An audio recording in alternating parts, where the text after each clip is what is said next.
Well, thank you to Paul and the team for the invitation to come along here this evening. It's lovely to be here, to be in Lisburn. I've been in Lisburn very rarely before, so this is a kind of a cultural experience for me, so I'm taking notes on you.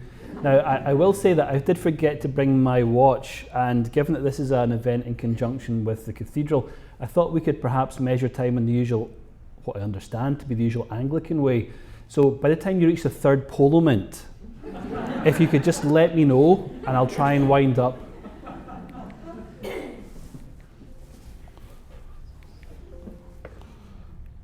There we go.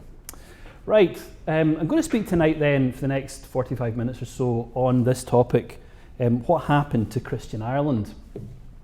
If you have read much or thought much or been in churches much in your life, you'll know that the long history of Christianity in this island, a history which is shared across and between denominations of all kinds, is a history that's full of remarkable stories, of often remarkable individuals doing remarkable things, whether it's Brendan discovering America or landing on a whale, or whether it's acts of mercy and great sacrifice. There are so many stories in the traditions related to the history of Christianity in this island, which we can find exciting, curious, inspiring. But as we know, something quite remarkable has happened in the last number of years. It's very easy, I think, for us to begin to valorize a certain moment in the history of Christianity in Ireland, especially if we come from a church background, if we have some kind of Christian identity for ourselves, if we belong to one tradition or another. We can often think of a golden age in relation to that tradition's past. It might be the Church of St. Patrick. It might be the Church of the Protestant or Catholic Reformation. It might be the Church of the Devotional Revolution. It might be the Church of the Evangelical Revival of 1859. But for many traditions, there is a golden age that's often identified as a key moment, almost a moment of excellence or purity, with which other traditions or even ups and downs in our own tradition can be compared. When we step back from the long history of Christianity and try and see patterns and shapes in the Christian experience that's happened within this island, I think it warns us not to identify golden ages. It warns us against golden ages. It warns us against any kind of species of utopian thinking. The history of Christianity in Ireland is a history, as I've put up on the board, of several failed reformations, a Catholic one in the 12th century, a Protestant one in the 16th century. It's a story of ethnic conflict. It's a story of rival religious nationalisms that have been developed over the last couple of hundred years. And we're all very familiar with the tragic aspects of that history, certainly within the last half century. Whatever your views on partition, and I'm sure in a room this size there's lots of different kinds of views on partition, surely one thing we can agree on is that it's bad for that dog. That dog suffers from having a paw in each camp, or perhaps two, and it's really not quite sure what's happening. But I'm going to suggest in tonight's presentation that maybe if we were to try to identify a high point in the search for a Christian Ireland, in inverted commas, it might be in the 20th century, and it might be in the aftermath of partition, as the religious nationalisms that get unleashed or begin to be explored in more depth after 1921 on both sides of the new border allow Christian thinkers, church leaders, ordinary people who find themselves within these kinds of communities to begin to think quite radically about what it means to create a Christian Ireland. Here on this slide, a very familiar picture, I'm sure, to many of us, the picture of the signing of the Ulster Covenant. There's Sir Edward Carson, and he's surrounded there by not only James Craig and other eminent unionist politicians of the time, he's also surrounded by eminent churchmen of the time, leaders of the Presbyterian denomination, the Presbyterian Church in Ireland, and also by some very senior Anglicans. Just take a moment and think about what's happening at that event. It's the signing of a covenant. Where does this idea for a covenant come from? Well, in the run-up to the signing of the Ulster Covenant, the lawyers who were trying to put this text together were consulting with Presbyterian historians about the meaning of another covenant signed in Scotland in 1643. That was the Solemn League Covenant, a covenant which bound together the parliaments of Edinburgh and London to fight against Charles I during that period of civil war. The language of covenant is a very curious language to describe what's meant to be a political statement. The language draws on religious tradition. Think of the Hebrew Bible Old Testament covenants. Think of the Scottish Presbyterian covenants. And here is that language again being used in conjunction in a political statement that's also being supported by eminent churchmen from various Protestant denominations. Well, one thing we can say in the aftermath of the signing of the Ulster Covenant and the run-up to partition that we can see developing so rapidly from that period is that the Parliament of Northern Ireland, as it begins to develop under James Craig and others, doesn't do as much perhaps as it might have done to persuade Catholic people in this part of the island that this experience of partition might be a good thing for them. James Craig famously defines the Stormont Parliament as a Protestant Parliament for a Protestant people, or words to that effect, if that wasn't exactly what he said. Northern Ireland was a much less ambitious project than the project of state formation, which began around the same period on the other side of the border. One of the reasons for that is because those on the southern side of the border were able to think from first principles about what a Christian state ought to look like. What should a Christian Ireland be? What kinds of laws should it have? What kinds of principles should inform its moral consensus? What kinds of organisations should speak to that moral consensus? In Northern Ireland, the state didn't have the same kind of freedom. It was drawing upon traditions that had been well formed in classical liberalism up to that point. The institutions of church and state were already clearly distinct. Churchmen could speak to political situations, but they were never going to influence it in the fundamental way that would sometimes be the case south of the border. Generally speaking, the political culture that developed in Northern Ireland in this period was content to be religiously inflected without necessarily being denominationally dominated.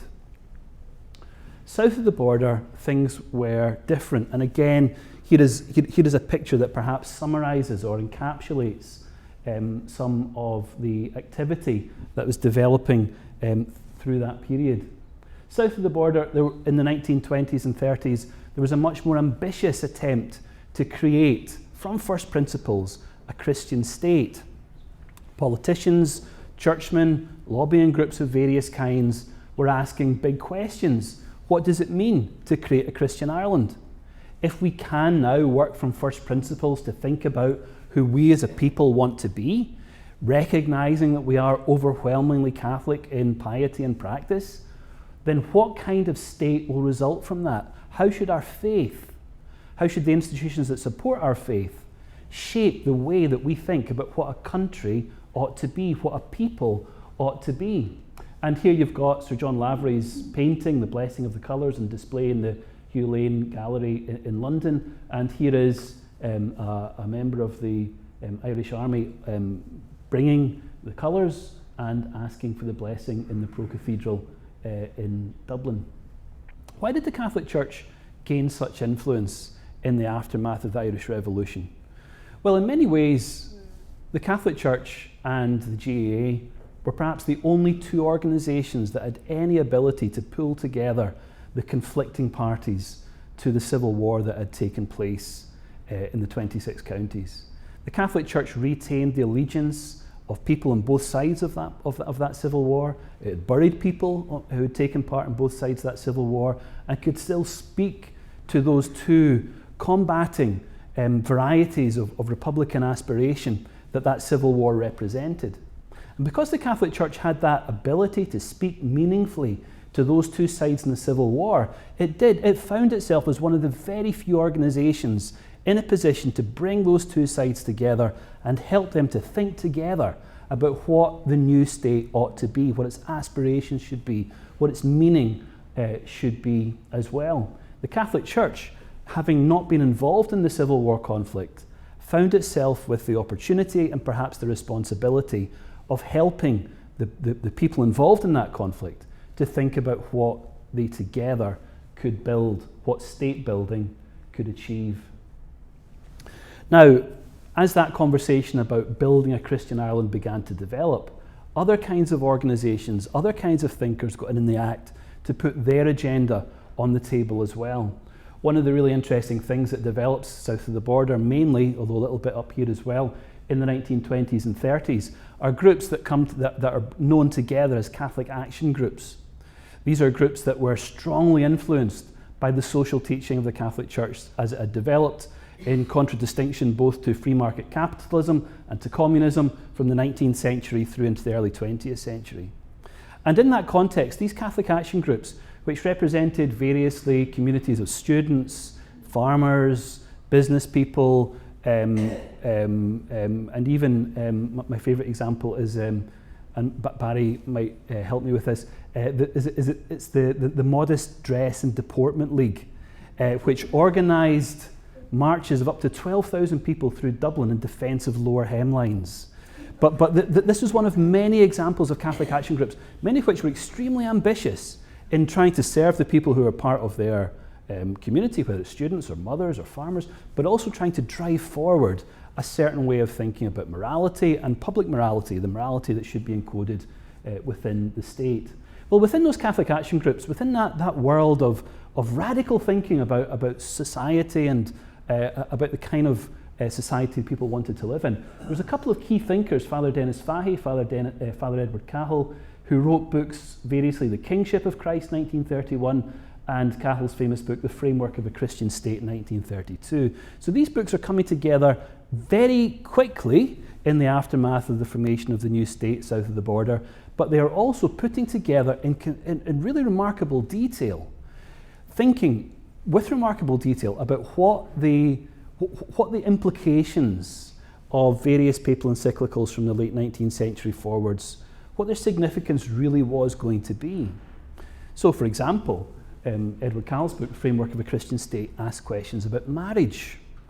What is marriage? Well, he's very clear, of course. Marriage is the union between a man and a woman, blessed in church. It's a sacrament. He's very clear about that. So then he steps back from that and says, well, in that case, if marriage is properly defined as a sacrament, what's the status of a non-sacramental marriage? A civil marriage, or a marriage that takes place in a Protestant church? Is that really a marriage? And he has to work through the principles that he's been developing to say it's not really the kind of marriage that the new state ought to recognise.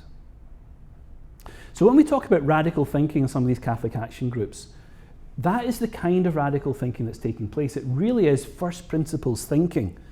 If we, as a religious community, have these convictions, how do they relate to others who don't share those? Other agendas are much more ecumenical. It's not true to say that the Catholic action groups were about some kind of sectarian worldview. They were also many of them were very ecumenical in tone. Canon John Hayes founded Muintir na Tíre in 1937. Grodo Cunegon founded Altiri na Sherga in 1942.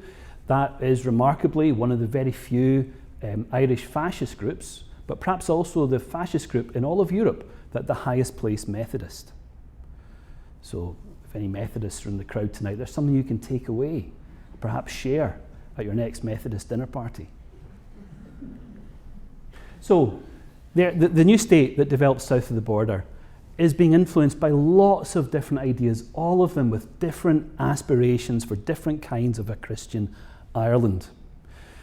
De Valera, despite his Civil War past and despite his very close relationship to some quite radical Catholic action thinkers, sets out to create a state that will be as broadly welcoming to religious traditions as possible. And so in the first Senate, for example, set up in 1922, it's composed of 36 Catholics, 20 Protestants, 3 Quakers, and even a representative of the Jewish community. Now that if you think about the demographic proportions in what becomes the Republic, the Free State at that time, that is not representing accurately the real dominance of the Catholic population south of the border. But the composition of that Senate is set out to welcome, to represent as many traditions as possible, as generously as it can.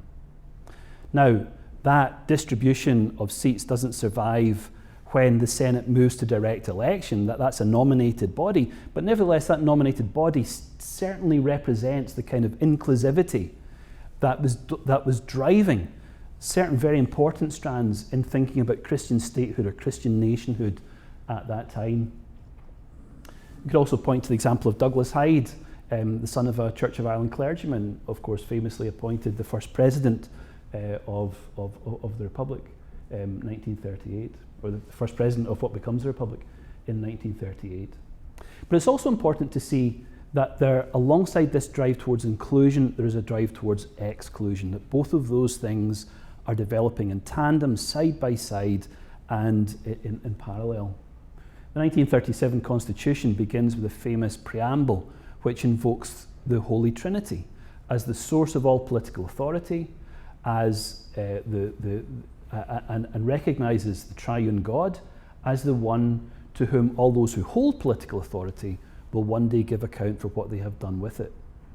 That's a very famous preamble. It's one of the most explicitly Christian constitutional documents anywhere in the world, perhaps rivaled only, let's say, by Zambia at the present day. But of course, what that preface does is to define the imagined nation of Ireland in quite a different way than had been imagined in the composition of the First Senate.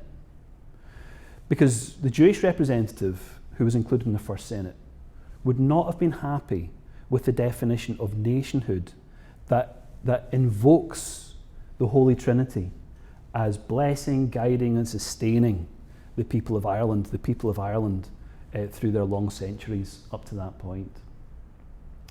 It's also important to notice even as late as 1949, when Douglas Hyde died and was buried, his colleagues in the cabinet, his long-term political associates, people who had shared and suffered a great deal with him, refused to enter the Church of Ireland building in which the funeral was taking place. And the photographs from the time show them lined up respectfully outside, but recognising their responsibility as pious Catholics not to enter a Church of Ireland building.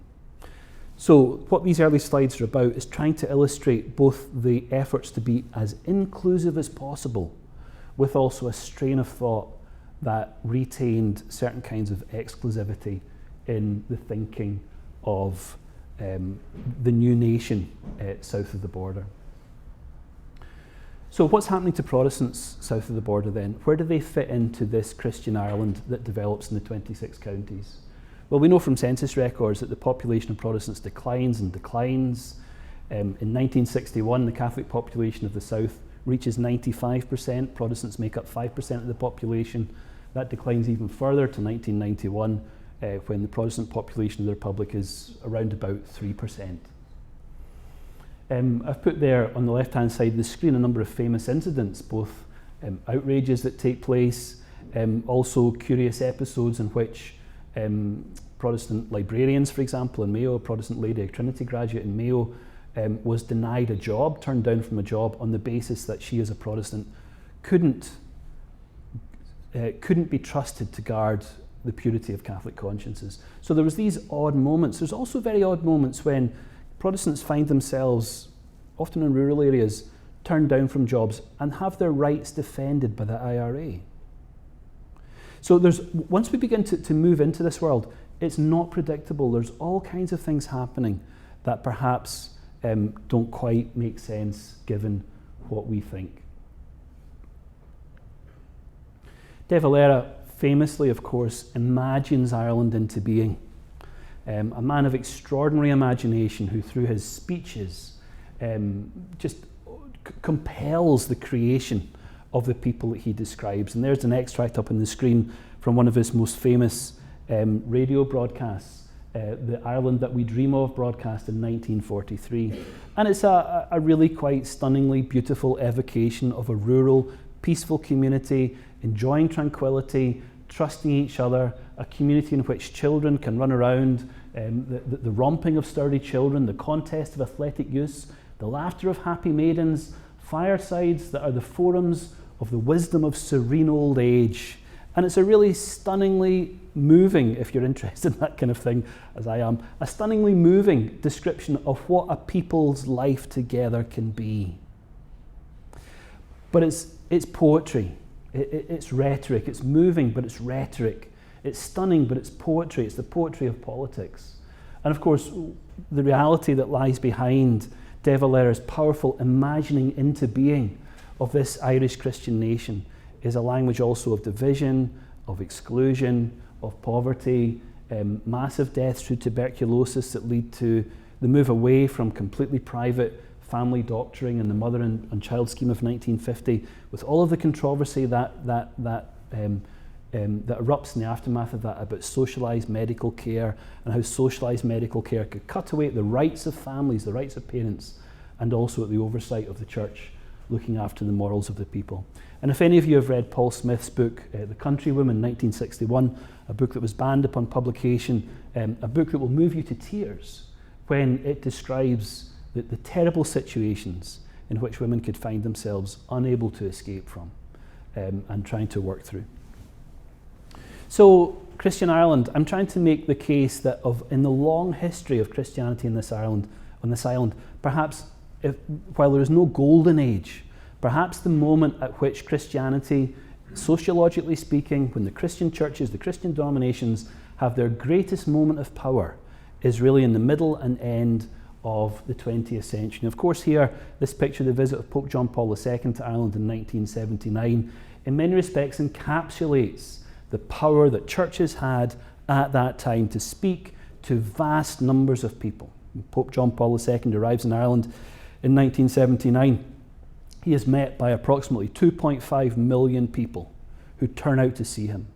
Approximately 1/3 of the population of the island at that time turn out to see him. It's the most remarkable instance of the power of churches, of denominations, in pulling together people and persuading them that they are a Christian nation and that a Christian nation is composed of Christian people.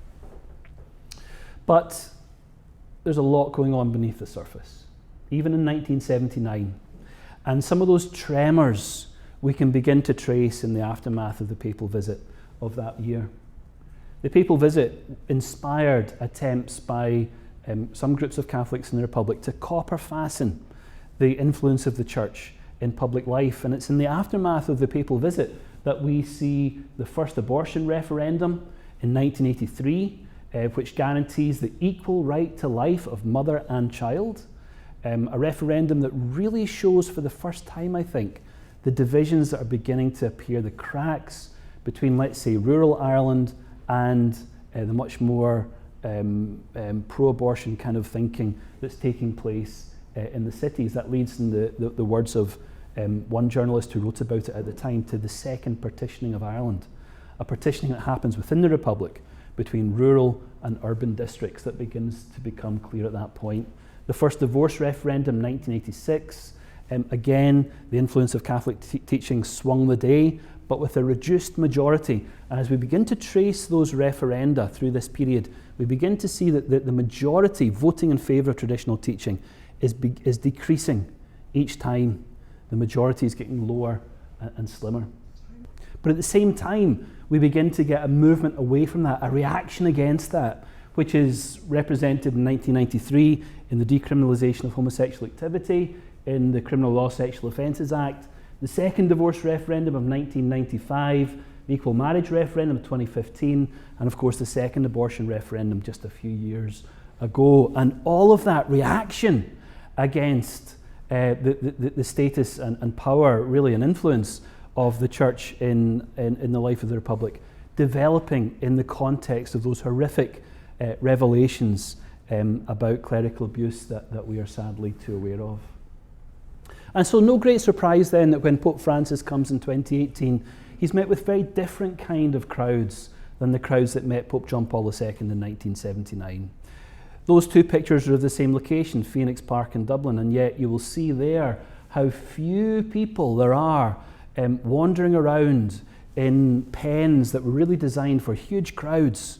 About 1/10 of the number of people who turned up for John Paul II in Phoenix Park turned up to meet his successor, Pope Francis, in 2018. So those two pictures, I think, really encapsulate how in the space of one generation, what was recognised and celebrated as Christian Ireland really began to change. So let's put some numbers in this and let's try and trace statistically what has happened to the main denominations, the larger denominations in this island.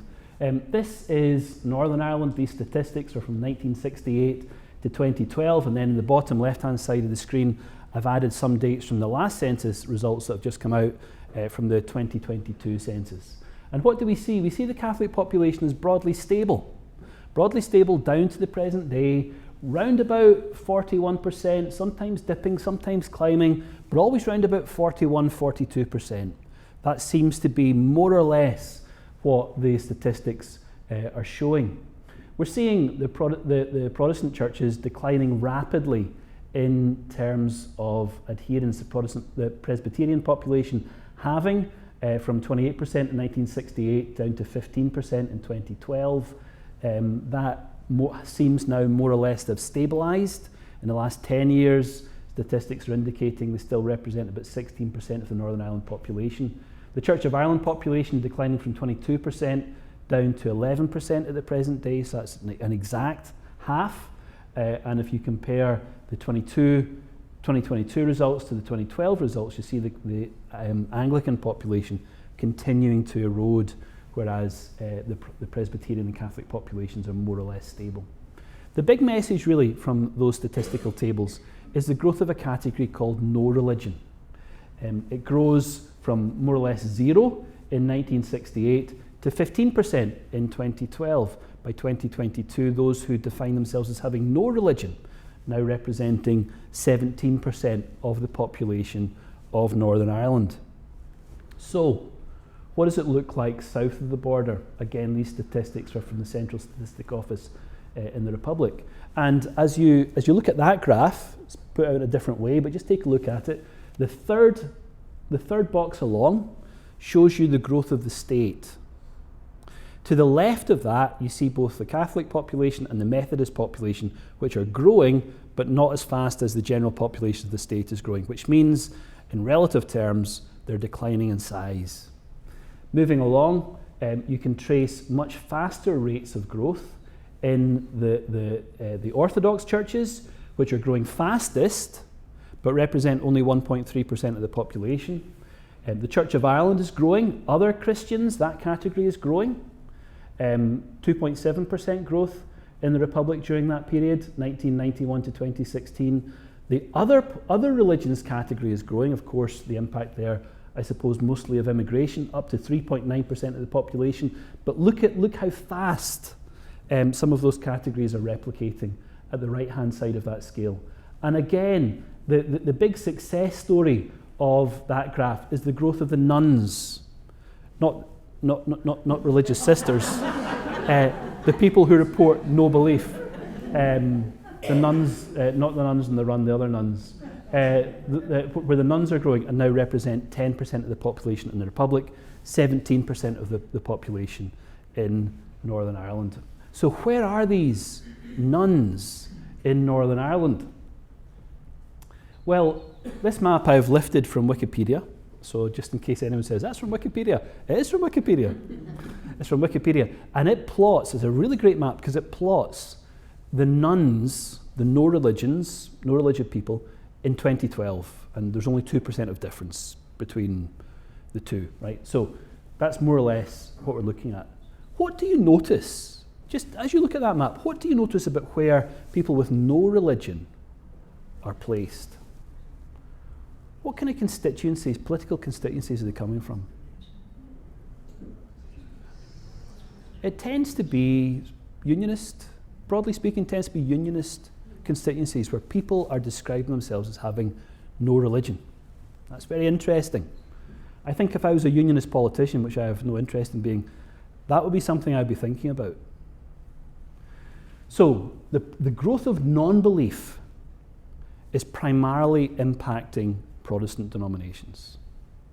People who identify as having no belief are, by and large, Protestant in background, if they have any kind of religious background at all. Now, I think that's very significant. The political implications of religious change are something that we are seeing working through in real time. Unionist politics now is much less overtly religious than it was 20 years ago. Equally, nationalist parties are increasingly standing for policies that are not quite the social policies of the Catholic Church.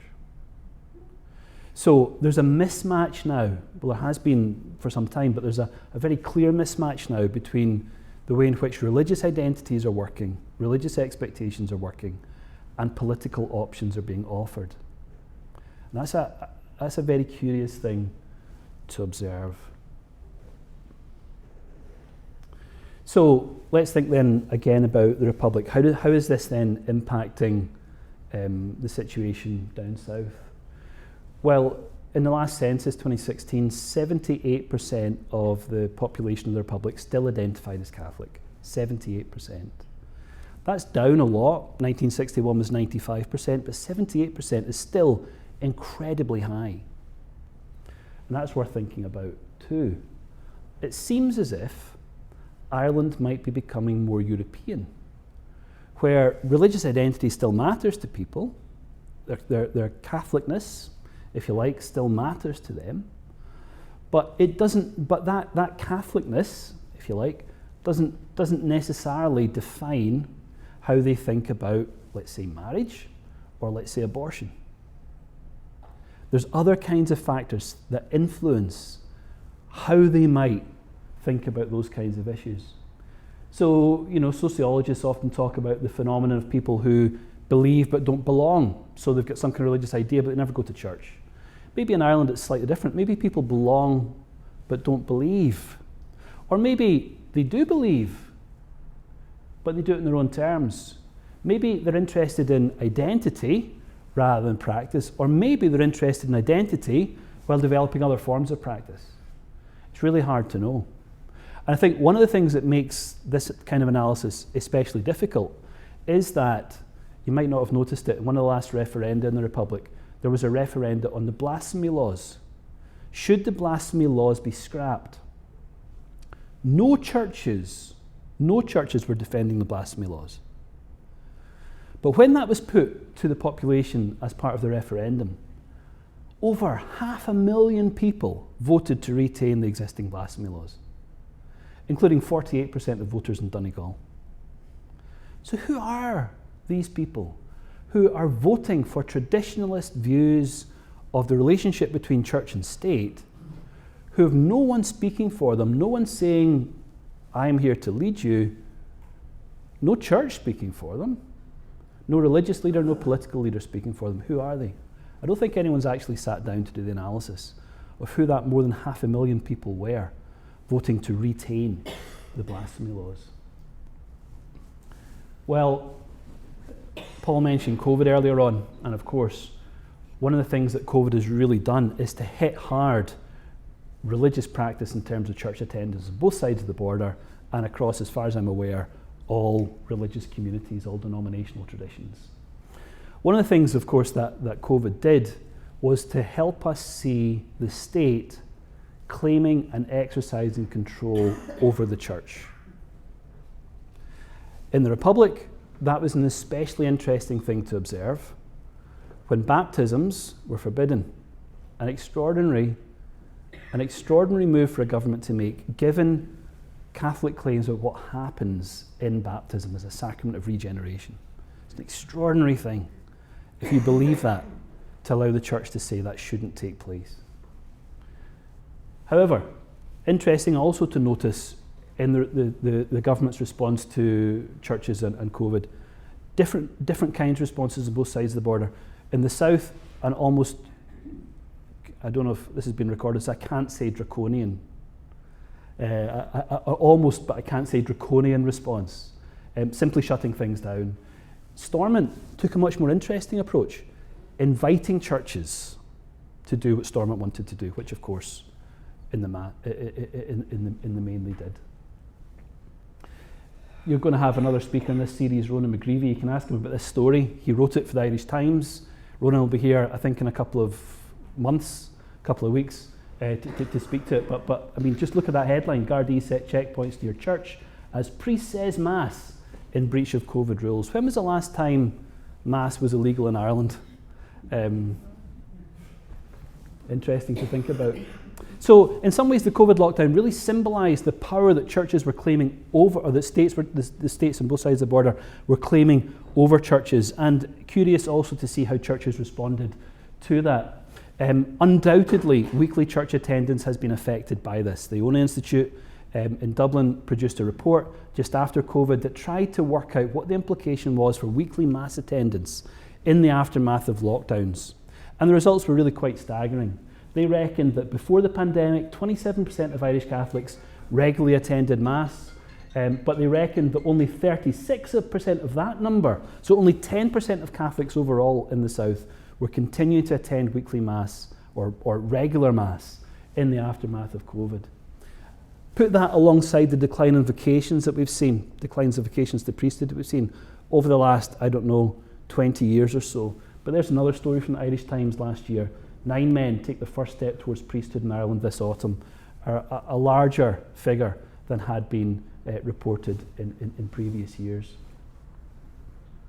So, we think about churches on both sides of the border being weaker. We think about ideas of a Christian Ireland being much less well articulated, much less forcefully observed. We think about them being much less persuasive to the kinds of people who might be invited to share that vision of what a Christian Ireland, either north or south of the border, could look like. And it's very easy, I think, for us on this island to talk about this in terms of a fall, a massive decline. But one thing we really need to remember is that the circumstances we see around us in this island are very distinctive in European terms.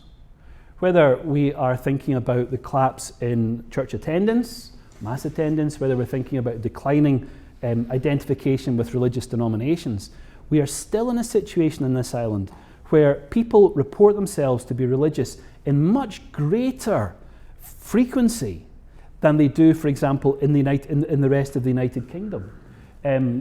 Take the stats there, for example. 54% of people in Scotland claim to be Christian, 58% of people in Wales, 59% of people in England. Those stats are from 2012. You'll have seen the headlines. Paul reminded me of them earlier on. Just now, the headlines from the latest census, where now a minority, an overall minority of people in England are reporting themselves as Christians. So in that context, to see 82% of people in Northern Ireland to claim some kind of Christian identity, we have to recognise that what we see around us is very, very distinctive, as is the situation south of the border, where 78% of people claim to be Catholic. That's an extraordinarily high number. And all of those numbers, whether it's identification or church attendance, mass attendance, all of those figures show that the experience of religion on this island is very distinctive against European norms. Is there still a Christian Ireland? Has there been a fall of Christian Ireland? Well, if there has, it's still a much more publicly religious place than our neighbours on the European continent. I want to finish by thinking about this question. Why is it that, despite all of the differences that we have, as people, we tend to be much more interested in denominational identities here? Why is that? It's a very interesting paper published by H.L. Lyons, a psychiatrist, in the late 1970s, who looked at the impact of the Troubles in 1969-1970. And he came to this extraordinary conclusion, that in places of relative peace in Northern Ireland during that period, depression rose. But in the worst theatres of violence, the suicide rate dropped by 50%.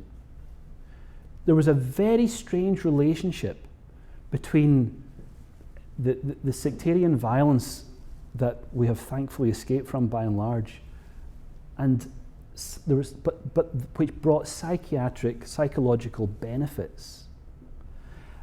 Now, some more recent psychological work has argued that the reason for this is because threat builds community. That sense of crisis or tension helps people see where they belong. And when people see where they belong, they are often, in mental health terms, much healthier than in a dispersed, atomized, individualistic culture. It's a really interesting piece of research, and I don't know that anyone has thought about the implications of that research for the history of religion in this part of the world. But is it possible that the Troubles bonded communities and helped them understand themselves in religious terms? Is it also possible that there is therefore a connection between the peace process, the movement towards peace, and secularization? I don't know the answer to that question. I'm just curious about it, but I wonder if there is a connection. Some of you might have read W.B. Yeats, and of course he writes, I think, very movingly about certain phases of Irish politics and history, especially the 1920s. One of his poems, he says this, that too long a sacrifice can make a stone of the heart. It's a very evocative image, isn't it? It's the image of what happens to people who have given and given and given, but find very little coming back to nourish them. As a consequence of that, the heart turns to stone. Well, those of you who hear from the cathedral at least will not be surprised by the reference to Ezekiel chapter 36, which tells us that in the midst of this kind of sadness, of hardness, that God is able to give new life, turning hearts of stone to hearts of flesh.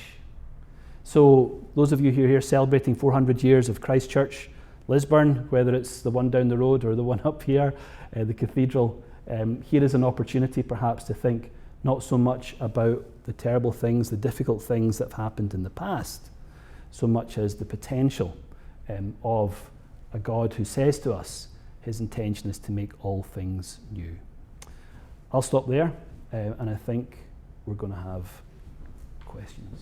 One thing I will say is that if you're interested in this, I've got a remarkably cheap book that you might want to buy. And when I say remarkably cheap, this is beating Amazon prices. And my son Sam is here, so I'm going to set up Samazon across there in that corner. He can count. He is 8 years old, but he can count. So don't try and whiz him, because he's got his calculator. But thanks very much.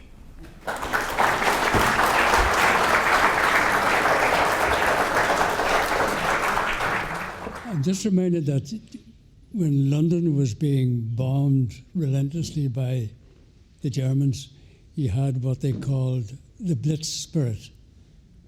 So you probably had something similar in parts of Belfast, where people were in the middle of it all. And then you also had the fact that some people couldn't travel. You know, we all had to be very careful, and therefore they found that they were turned in on themselves, and that promoted sense of identity and what have you. Yeah, that's a very helpful comment. Thank you. I think that's right. That what we might recognise as Blitz spirit in wartime London is something that is manifest here. There's an interesting book called Tribe, I think it is, by a German writer, which is translated into English. But he writes. It's relatively recent, but he's writing about the experience of soldiers who come back from war and why they struggle often to come back to so-called normal life. And it's because, he argues, it's because they lack that strong sense of bond with people who've shared the same kind of experience, that it creates meaning and gives structure to the way they think about who they are and what they can offer to the world. So yeah, thank you, that's a really helpful comment. So that question, for anyone who didn't catch it, is we're here thinking tonight, one of the things we're thinking about is 400 years of the cathedral here in Lisburn. Where might it be 400 years from now? Well, I mean, do we know that we're going to be on Earth 400 years from now? I mean, it's very difficult to know, isn't it? When I was growing up, the space race was between nations, USSR and USA. Now it's between private corporations, you know, Tesla versus Amazon. It's very difficult to know, isn't it? But you're right. Your fundamental point is right, which is that religious traditions adapt, they change, they think about what they believe in terms of the context in which they articulate that. That is undoubtedly something that will continue. I think we can see differences between denominations, religious traditions, as to how far they're prepared to do that. I suspect it's the ones who do it least who will best survive. And I think, for example, of the Amish in Pennsylvania, other groups like that, some recent work in demographics has argued that because Amish people believe in big families and because they can protect what's distinctive about their way of life because it's just so different from everything around them, that they are actually growing proportionally. They're growing much faster than the United States as a whole, the US population as a whole is growing. Which means if you extrapolate, which of course is a stupid thing to do, the whole of America will be Amish by the time that Lisburn Cathedral reaches its next 400th anniversary. Crawford, at the beginning of the talk you mentioned organisations in the 26 counties of the Free State who sort of wrestled with, what you called first principles. Were there any groups in Northern Ireland which corresponded to that? Because you mentioned there, like the farmers groups, you had distinctly, although they were non-sectarian, but distinctly Protestant groups like the Young Farmers Clubs of Ulster, who wrestled with the same questions as the likes of Muinchún na Tíre and others. What role did they have? Because you did say that, as a state, it didn't go down that road, but there were organisations which did do that. It's a tricky question to answer, I think, in a way, because some young farmers clubs or whatever, while they're interested in Muinchún na Tíre's agricultural insights or the insights that could be shared with the Rural Week meetings or similar farmers clubs or agricultural innovations in Europe, I'm not sure that they really had the same kind of religious impulse that something like Muinchún na Tíre had. So I mean, you know this better than me, but Muinchún na Tíre is very much about creating model communities, isn't it? Really thinking about how a community can work together, but that's not just agriculture. It's also about homesteading on a smaller scale, but it's also about maybe a family's egg production, but it's beyond that. It's also about society and culture. It's about sharing different kinds of cultural activities, music and so forth. I'm just not sure that the same kinds of organisations were active here on the Protestant side of the house, if you like. It seems to me, maybe other people will contradict me, that's fine, but it seems to me that the Protestant social thinking through this period is much more trustful of the state, let's say, than some of the Catholic action groups that were strongest in the Republic, although they're represented up here as well. So, I mean, I'm not quite sure I can explain why that is, but there's very little thinking of what a Christian state should look like. So, in the 1930s, early 1940s, a number of Protestant intellectuals, mainly in England, do get interested in this question. T.S. Eliot, for example, the poet, writes a book called A Christian State, something like the Shape of a Christian State, something like that. But they're like lone voices, because in a way, the classical liberal tradition has taught people from that background that church and state speak past each other. They've got separate spheres. And while the Catholic Church and the Irish state obviously believe in separate spheres, they're talking to one another rather than past each other. That's a mixed up answer. Crawford, thanks very much for the talk. How did the Catholic hierarchy or the Catholic Church generally interpret what was happening in 1916, 1923 onwards, 1950s, and then 1970s? How did they see that in light of their Christian Ireland? Thanks for that question. You're thinking there about Civil War type situations? Civil War in 1916, the uprising in the Civil War, the violence that has marked out all of the past century. Yeah. I mean, that's a very important question. The Catholic Church was very wary of the rebels' cause in 1916, spoke against it. Of course, the people who were involved in that were majority Catholic, not exclusively, but majority Catholic, were entitled to Catholic burial. Because they were given a Catholic burial doesn't mean that the church was endorsing what they were doing. Equally, through the Troubles, while people involved in violence on both sides of that conflict were given Christian burial in their various denominations, I'm not really sure I can think of any denomination that actively said it supported violence. I don't think the churches were interested in that. On the Catholic side of the house, there's always been a bit of a frosty relationship between the Catholic Church and Sinn Féin, for example, for lots of reasons. There has been on the Protestant side some instances, of course, of proximity between churches and various kinds of paramilitary groups. But by and large, I think the same kind of hesitation about it is available on both sides of that discussion. That's a generalised answer. Of course, there's lots of individual cases. There's cases of people who are religious, who are clergy people, or whatever you want to call them, who are actively involved in this. But those cases are pretty much few and far between, I think. I'm nervous speaking about that. It's not really my field. So I'm just going to offer some hasty generalizations and back off, if that's okay. I don't think anyone was endorsing violence from speaking on behalf of a denomination.